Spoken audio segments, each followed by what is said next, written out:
Good morning. Cooking, cutting up, keeping it real. I have the pleasure of being back in the kitchen with this sweet thing right here. Cori Lee, she wanted to try the French toast bake. So she's going to put that together and we're going to have brunch today. The French toast bake is in the Mama's Always Right cookbook. And I told Cori Lee I usually just make this like Christmas. You can put it together on Christmas Eve, put it in your refrigerator, and then stick it in the oven the next morning. So let's get started because you're hungry, aren't you? Yes. It's time, right? Okay, so we've got the oven to 350. And Cori, I'm going to let you just roll, girl. So go ahead. You're gonna spray your pan. Okay. I'll give you some room here. And then we'll go over the ingredients. Good morning. Hey, Opa. Opa, this is Sweet Tater's little one. Her baby girl. Okay, sweetie, so let's, we're going to put a layer of your brown sugar and your melted butter. So 1 cup, put it in there. Oh. It's fine, just do this. Okay, whatever. Our hands are clean, just do this. We melted a stick of butter. This is how we keep it real, girl. All right, mix that together with like a fork or whatever, or a whisk, it don't matter. Yeah. And we're going to put that on the very bottom of the pan, of the dish. Here you go. I'm going to shake this in there for you. You know, a little shake, shake. Like a whole lot of shaking going on. There you go. Okay. And then you're going to just kind of slather that on the bottom. This is a great dish, y'all, to have when you have a big group of people to feed for breakfast or brunch. Okay, is that good? Yeah, perfect. Okay. Awesome. It's nice having a partner in crime in the kitchen. Yeah. I like Cori's it. been dreaming about this dish.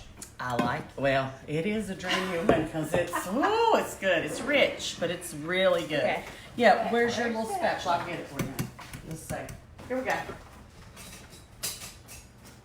Here we go. Just spread that out. And then your next layer is going to be your toast. 1 layer of, and we use Texas toast.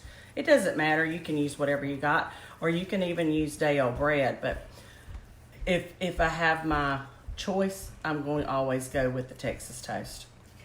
Put your 1 layer of Texas toast down there, sweetie. And let's see what the people are saying. Everybody's saying good morning from Alabama. We're getting ready to throw down on some French toast bake casserole. And this sweet little thing right here is going to make it perfect. I like that because it's a little thicker cut of bread. Yeah. And look, who cares about calories if you're going to eat this anyway? You know what I'm saying? There's really no way to make this low cal.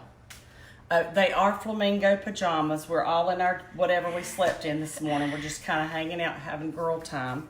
Okay, so you're going to mix your eggs. Okay. I will be your sous chef. You're going to mix 4 eggs and 1.5 cups of milk. And since we're, we can utilize this again so we don't dirty up something else, because then we have to do the laundry. Yeah. The dishes. What am I saying? Same thing, right? Yep. Go ahead and do your 4 eggs and then a 1.5 cups of milk. You want me to pour that up for you? That's what sous chefs do. I might have to take you home with me to be my sous chef. You think we could hang out like that? Yeah.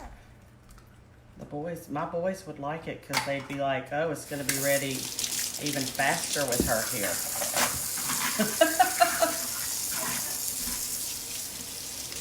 I don't know what they think about having another female. All right, I'm going to go ahead and pour your milk in and let you mix that, sugar. And we're going to add 1 teaspoon of vanilla. Okay. I'm going to just do a dub-dub. There you go. I love this recipe too because it does feed a ton of people. Because usually you don't eat a huge slab of it because it's rich. It's really rich. But it's good.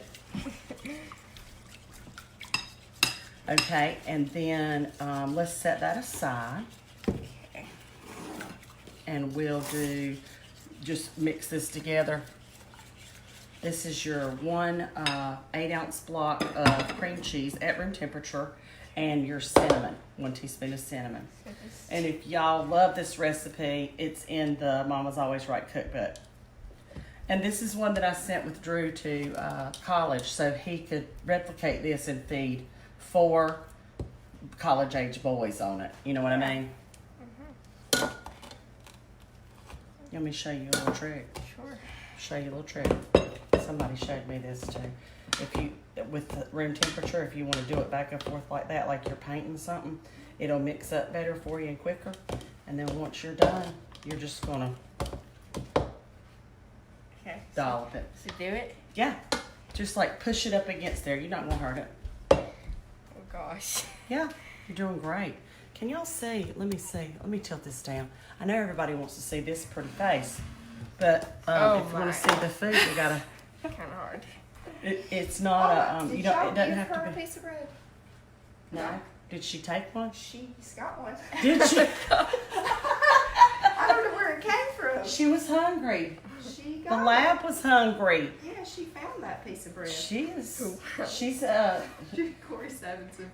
No, it doesn't have to be neat, honey, because this is all gonna bake together and be like an ooey gooey I concoction. saw what you did. Do you like French toast? Oh yeah. Yeah,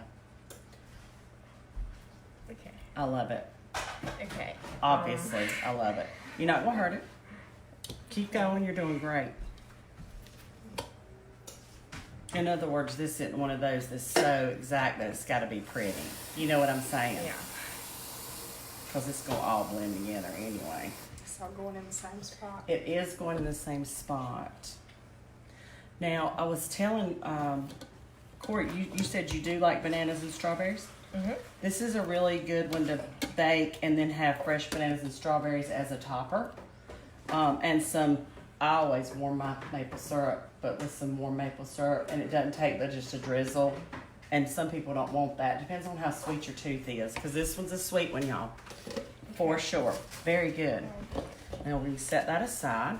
I'm your sous chef. And then you're going to pour half of your egg and milk mixture over that. Just half. Just drizzle it around. You're not going to hurt nothing. Perfect.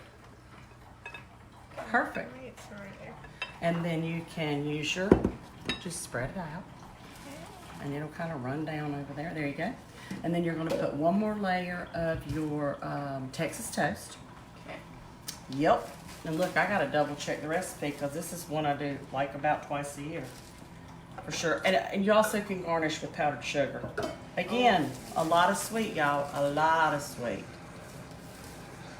All right, second layer of bread in between the two. Okay, we did that. We're going to bake it on 350 for 40 to 45 minutes, depending on how your oven cooks. You want it to be brown on top, and then pour the rest of that over. Perfect. Now, do you think you'll be able to replicate this? Thanks. I think you can. You'll be the official French toast bake maker for your family. And then I'll just kind of slather that over the top. And then I would do just a little sprinkle of, yeah. Just think it needs just a little bit of that. I think nutmeg would be good in it too. I've never used that, but if you like that, and then we're going to stick that in the oven, girl, and we will show you. Tell them, you're going to show them a picture of the finished product while we eat it. Or maybe we'll do a taste test. Okay. Are you in for the taste test? Sure. All right. So, y'all, I'm in Miss Cori Lee's kitchen today, cooking, cutting up, keeping it real with the French bake casserole. I hope y'all enjoyed it, and you're up for a taste test, yes? Yes. All right. We'll see y'all in just a few minutes. Bye.